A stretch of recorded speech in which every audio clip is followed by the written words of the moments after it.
arguing heatedly with her daughter behind the wheel. The woman stopped watching the road entirely and crashed a moment later. The sight of the smashed bumper sent anger and frustration surging through her. Yet the other driver surprised her by refusing any compensation and even offering to fix the damage for free. He only asked to be invited to her house for a glass of water. Trusting his calm, harmless appearance, she agreed almost on impulse. Her daughter, Missy, could not believe her mother had so casually let a stranger into their lives. Miranda knew that, as a widow, bringing an unknown man home was inappropriate, but she felt boxed in. Supporting 3 kids alone had already pushed her to the brink. Any big payout from this accident would crush them financially. To her, accepting the man's terms was the only way to get through the emergency. They soon pulled up at Miranda's small house. To reassure them, the man introduced himself as Bray. Missy still felt uneasy about him. While they chatted, she spotted a strange logo on his truck and started asking about it, then abruptly retreated inside. As Bray stayed outside repairing the car, she searched his name online and confirmed he was exactly who he claimed to be, a college professor and a respected engineer. Only then did Miranda and Missy truly let their guard down. While they tossed around ideas for dinner, Miranda noticed something odd. Her son Greg bonded instantly with this newcomer. Since her husband's sudden death, Greg had rarely shown enthusiasm for anything. Watching him light up stirred complex emotions in her. Just as Bray finished with the car, heavy rain rolled in, and Miranda had no choice but to invite him inside for shelter. Once he stepped in, he saw that their situation was even worse than it looked from the outside. Because they lacked money for real repairs, the roof leaked whenever it rained, forcing everyone to run around with pots and pans to catch the dripping water. Sometimes the children even faced the possibility of going to sleep hungry, and a gloomy mood seemed to haunt the home. Hoping to lift them up, Bray grabbed a magnet from the fridge, set a paperclip on the table, and slowly pulled the magnet toward it. He used the little experiment to show them that, like an unseen magnetic field, everyone carries invisible but real inner strength. As the tension eased and laughter returned, a quick knock echoed at the door. Miranda opened it to find a delivery man holding pizzas the kids loved. The children stared in stunned surprise at the coincidence. Miranda glanced at Bray skeptically, while he smiled and framed it as their collective wishes coming true, not anything he had done. In truth, someone else had ordered it, but at least the family finally had a proper dinner. Wanting to show appreciation, Miranda invited Bray to stay and eat. At the table, he slid into the family's rhythm effortlessly, chatting with warmth and openness, like an old friend. He seemed to grasp their hardships instinctively, and the unspoken chemistry between him and Miranda was impossible to miss. Afterward, she walked him to the door, thanked him sincerely, and sensed he was on the verge of revealing something important, only for him to hold back. They parted for the night, and Bray drove off toward his motel. Reaching the mailbox at the end of the drive, he stopped and stared at it through sheets of rain. After wrestling with himself, he pulled a folder from the car, scribbled a short message on it, then stepped into the storm to slide it into the mailbox, convinced this was the best way to handle the secret he was carrying. That same night, a fierce typhoon slammed into the town. By morning, Bray planned to leave for good, but worry sent him back to check on Miranda's family.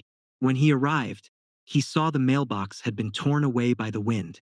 Realizing his plan had failed, he decided he would have to tell Miranda everything face to face, but the timing was already terrible. The storm had smashed a tree through the kitchen roof, leaving Miranda devastated. The repair estimate came to $10,000, money they absolutely did not have, and the threat of losing their home became very real. To stop Miranda from collapsing under the pressure, Bray shelved his own agenda. Instead, he offered another lifeline. He would repair the roof himself if she could pay only $500 for supplies. With the house barely habitable, Miranda sent the kids to their grandmother Bobby's place temporarily. Once they were gone, Bray unloaded his gear and threw himself into the job. He hauled damp furniture outside to dry and cleared away broken limbs and debris inside, working step by step. While he labored on the roof, A sleek car rolled up unnoticed. Out stepped Tucker, Miranda's boss and a persistent, if quiet, suitor. Since the death of her husband, Tucker had been helping in the background, even arranging the pizza delivery the previous evening. At first, he assumed Bray was a hired contractor. When he learned Bray was doing everything for free, his guard went up. Later, neighbors gathered, expressed their sympathy, and praised Miranda's strength. After dropping off the children, Bobby urged Miranda to consider selling the house to ease her burden. Miranda immediately rejected the idea. The place embodied years of shared effort and memories with her late husband. No matter how hard life got, she refused to let it go. Soon, Bray brought a bit of good news. The roof work was progressing well and would be done within 2 days. The update warmed Miranda's heart and gave her a flicker of hope. She gradually developed feelings for this upbeat, capable man and started sharing her worries with him, partly because his behavior sometimes reminded her of her late husband. In time, his careful work transformed the house, and the damaged section of roof became a bright new skylight. When the kids stepped into the refurbished room, they were amazed by the clever design. As Bray prepared to leave, Miranda chased after him, handed him the $500, and thanked him deeply, though questions still nagged at her. Sensing a window of opportunity, Bray readied himself to finally tell the truth. Just as Bobby walked outside, Bobby announced that Tucker had called to invite them to the grand opening of his new restaurant. Once the call ended, Miranda tried to revive her earlier question, but with Bobby standing right there, Bray chose to stay silent. That hesitation would come back to haunt him. Miranda assumed that, with the house fixed and the crisis passing, life might settle down. She had no idea Tucker intended to stage a proposal at the event. Caught between the spectacle of a public proposal and the reality of her financial struggles, Miranda felt she had no room to refuse. She did not want to embarrass her boss in front of everyone, and the constant money worries weighed heavily. With 3 children and the feeling that genuine romance was out of reach, she convinced herself that giving the kids security was enough.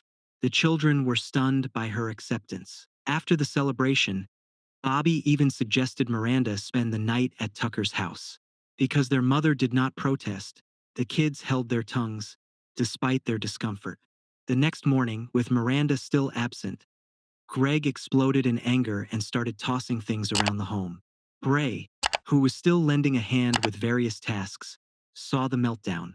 When Greg bolted outside, Bray set his tools down and quietly followed him to a nearby river. Talking there, Bray discovered that Greg's rage actually came from a failed invention.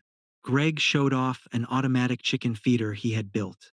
In his mind, selling the patent might help cover the family's expenses and spare his mother from feeling forced into marriage with Tucker.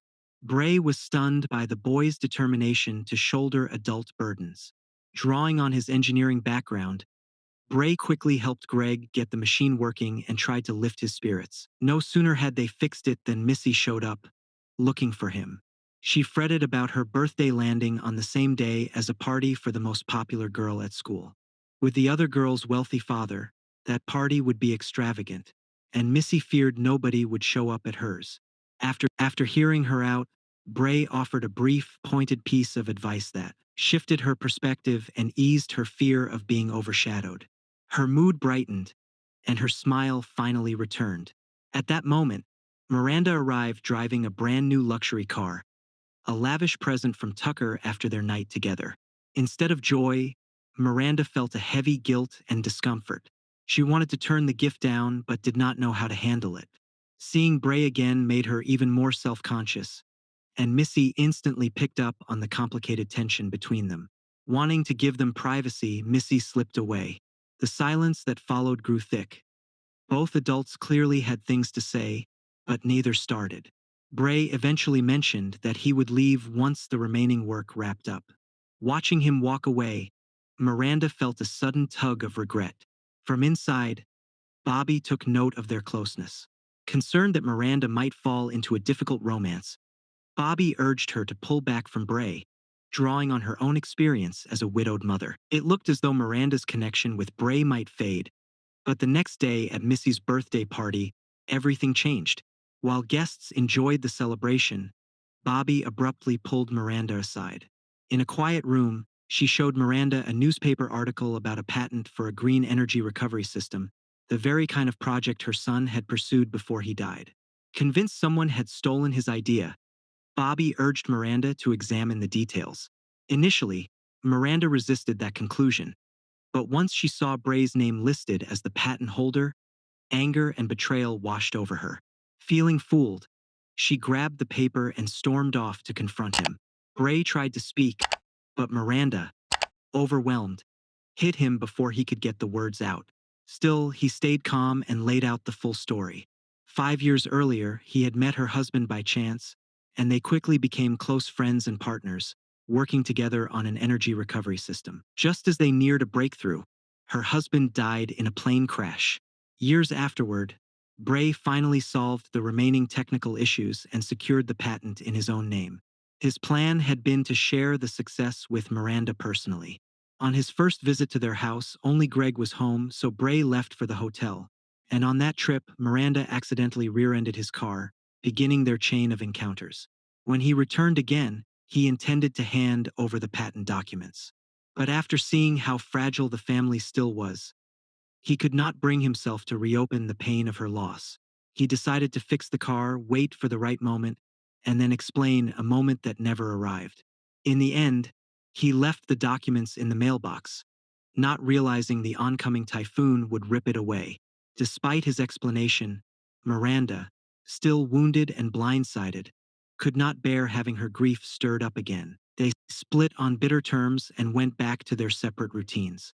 Time passed, until one day the family drove past a pond and spotted a battered mailbox half submerged in the water. Working together, they dragged it out.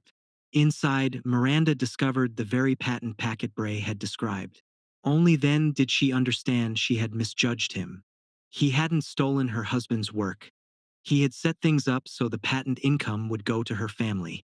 Soon after, a package arrived containing another patent and a check for the associated payout. Stunned, Miranda went over the accounts and realized the money would erase their debts and secure their future. She gathered the children, shared the news, and admitted she had been wrong to accept Tucker's proposal without asking their thoughts. The kids, mature beyond their years, told her they supported her and wanted her to pursue her own happiness. Not long later, Miranda made her choice. She went to Tucker's office, walked straight in, and placed the engagement ring and car keys on his desk. Without needing any explanation, he realized what it meant and their engagement quietly ended.